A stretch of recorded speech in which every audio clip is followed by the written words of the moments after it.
Hey, my name is James Nicholson and welcome to my YouTube channel. In this video, I've got some really interesting insights into the landlord market. This data is from a survey that HMRC, our best friends, obviously not most people's best friend, but maybe they are yours. They've done an in-depth survey with landlords, and this is really, really interesting information. We're going to talk about how big most landlords' portfolios are, how many want to sell at the moment, and lots more. Now, if you're new around here and you haven't done already, do make sure you subscribe to the channel over there and hit that bell notification. We just hit 42,000 subscribers. Thanks to everybody that subscribes on the channel. And let's get some more views on this video because no one's really sharing this content and I think it's really interesting. So I want to get some more views. How do we do that? Simple. Smash like, tickle like, do something to the like button. That helps with the YouTube algorithm and that has really helped the channel grow. So thanks to everyone that does that.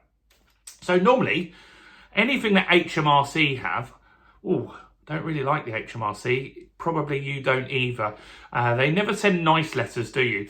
Every now and again, I've had a tax rebate, but most of the time, it's bad news coming from the HMRC or asking for money or telling you you've got to do a VAT return or something like that. So it's not with delight that I look at their content, but this survey that they've done really recently was really interesting, and they've surveyed thousands of landlords here, and I think this information is probably something that the government is looking into to see what's the state of the rental sector going to be in.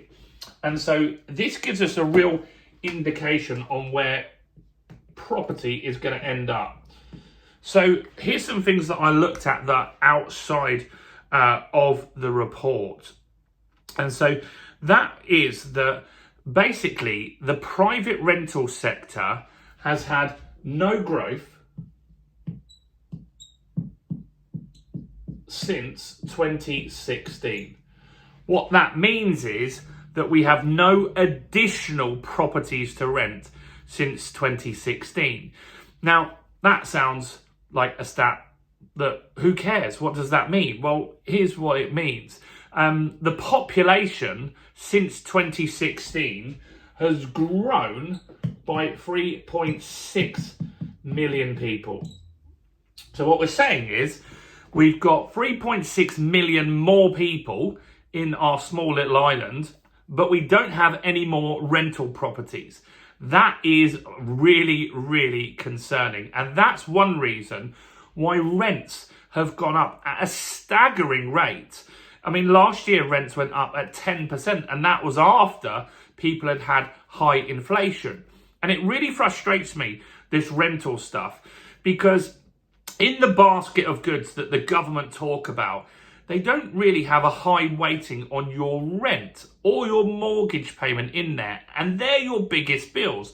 I understand water rates going up isn't great. Your food shopping going up, your petrol going up. These things are not good. But if your rent goes up, it's going to really hit you significantly harder. And while your fuel costs might go up, they do sometimes come down. Once your rent goes up, it's very rare that rent will actually go back down at a later date on a renewal. And that is something that I don't think that they take into account or deliberately don't take into account because it would make things seem much worse. So no growth in the private rental sector since 2016, but still lots of policies that are pushing more landlords out. Anytime I make content where I talk about landlords leaving the market, there's lots of tenants that watch the content. Maybe you're a tenant watching right now and you say, good, get rid of the landlords. They're terrible people. They're scum.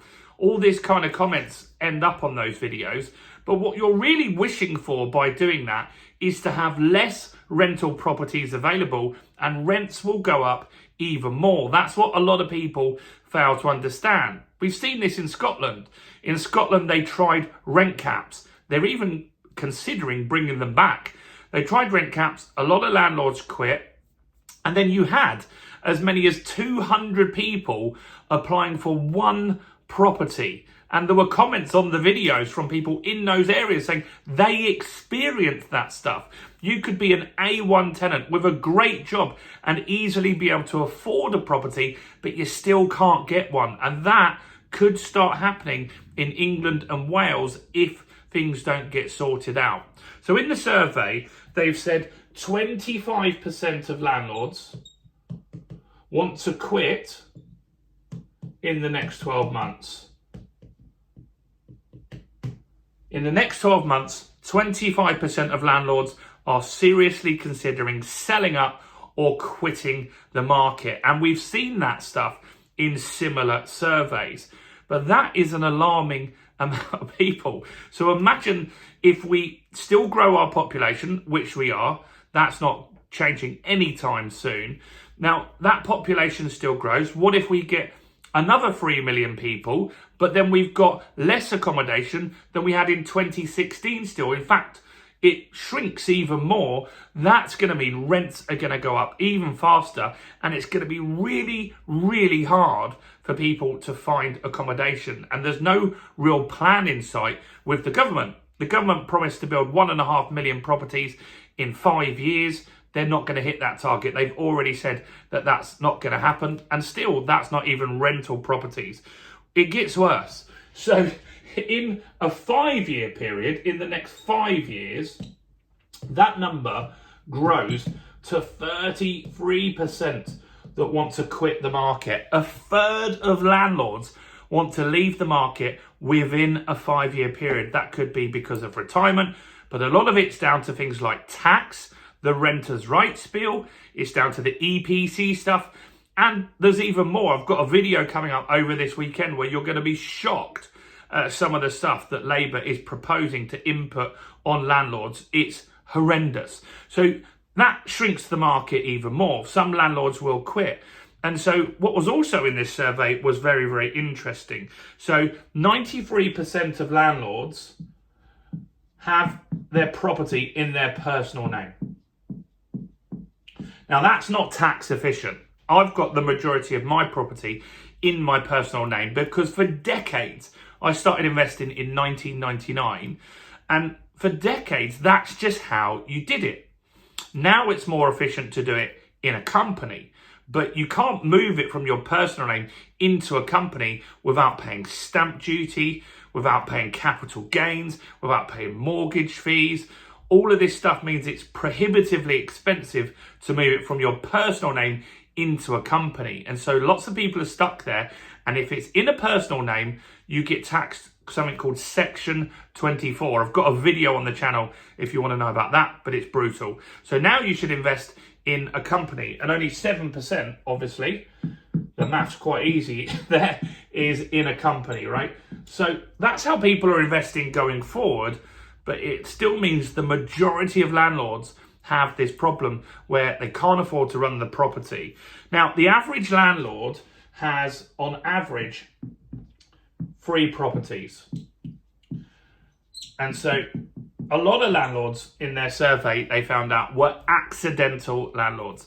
Either they inherited a property and they didn't want to pay lots of fees to sell it and stuff like that, so they just carried on running it as a property business, or they initially moved into the property as their house, and then they moved onto another property and they rented that property out. So they're accidental landlords, the majority of people here. And most landlords, lots of people watching this probably think landlords make a fortune. 63% of landlords make less than 20k a year. 63% of landlords. And so when you're saying in the EPC bills that you're potentially putting through Parliament that you want landlords to spend 15 grand per property and they only make 20 grand in a year on average, remember that's average, a lot make way less than that, but that's the majority of landlords are making less than 20k, then clearly they can't afford to do that, right? They just can't afford to do that. That's why the EPC regulations are going to really, really struggle to get sorted and working properly. But look, this isn't looking great. It's not great data, in my opinion. And I think this is something that we should be a little worried about. And we do need to keep an eye on this stuff.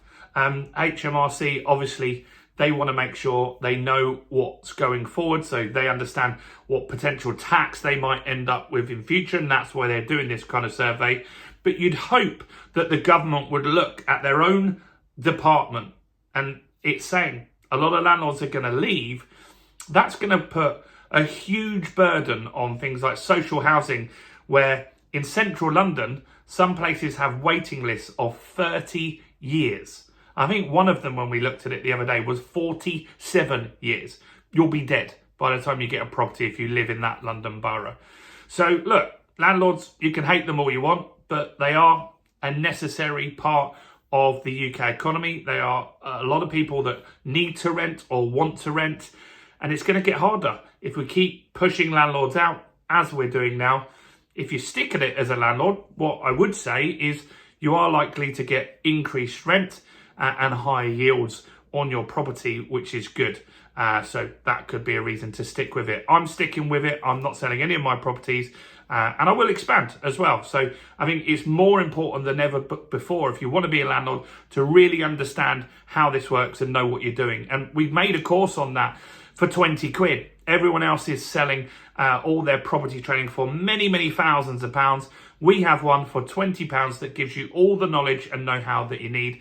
I'm going to link to that in the description, so do grab a copy of that. £20 one-time payment. Do also check out all the other content on the channel, including this video right here.